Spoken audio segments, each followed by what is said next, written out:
एक बार की बात है, किसी जंगल में एक कौवा रहता था। वो बहुत ही खुश था क्योंकि उसकी ज्यादा इच्छा नहीं थी। वह अपनी जिंदगी से संतुष्ट था। लेकिन एक बार उसने जंगल में किसी हंस को देख लिया और उसे देखते ही सोचने लगा कि ये प्राणी कितना सुंदर है। ऐसा प्राणी तो मैंने पहले कभी नहीं देखा। इतना साफ और सफेद। वो तो इस जंगल में औरों से बहुत सफेद और सुंदर है, इसलिए तो बहुत खुश रहता होगा। हंस के पास गया और पूछा, भाई तुम इतने सुंदर हो इसलिए तुम बहुत खुश होगे। इस पर हंस ने जवाब दिया, हाँ, मैं पहले बहुत खुश रहता था। जब तक मैंने तोते को नहीं देखा था। उसे देखने के बाद से लगता है कि तोता धरती का सबसे सुंदर प्राणी है। हम दोनों के शरीर का तो एक ही रंग है, लेकिन तोते के शरीर पर तो दो दो रंग है। उसके गले में लाल रंग का घेरा और वो सुर्ख हरे रंग का था। सच में वो बेहद खूबसूरत था। अब कौवा ने सोचा कि हंस तो तोते का सबसे सुंदर बता रहा है, तो फिर उसे देखना होगा।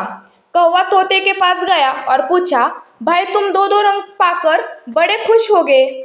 इस पर तोते ने कहा, हाँ, मैं तब तक खुश था जब तक मैंने मोर को नहीं देखा था। मेरे पास तो दो ही रंग है, लेकिन मोर के शरीर पर तो कई तरह के रंग है।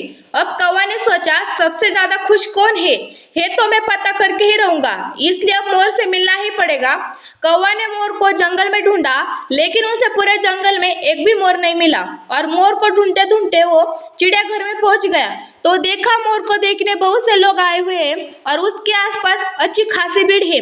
सब लोगों के जाने के बाद कौवा ने मोर से पूछा, भाई तुम दुनिया के सबसे सुंदर जीव हो और रंगे बिरंगे हो।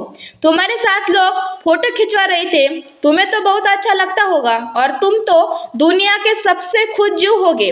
इस पर मोर ने दुखी होते हुए कहा, भाई अगर सुंदर हो तो भी क्या फर्क पड़ता है।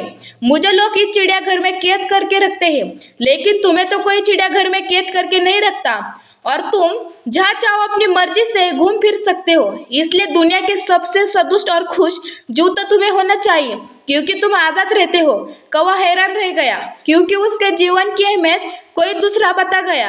दोस्तों, ऐसा ही हम लोग भी करते हैं। हम अपनी खुशियों और गुणों की तुलना दूसरों से करते हैं, ऐसे लोगों से जिनका रहन सहन का माहौल हमसे बिल्कुल अलग होता है। हमारी जिंदगी में बहुत सारी ऐसी चीजें होती है जो केवल हमारे पास है, लेकिन हम उसकी अहमियत समझकर खुश नहीं होते। लेकिन दूसरों की छोटी खुशी भी हमें बड़ी लगती है, जबकि हम अपनी बड़ी खुशियों को इग्नोर कर देते हैं।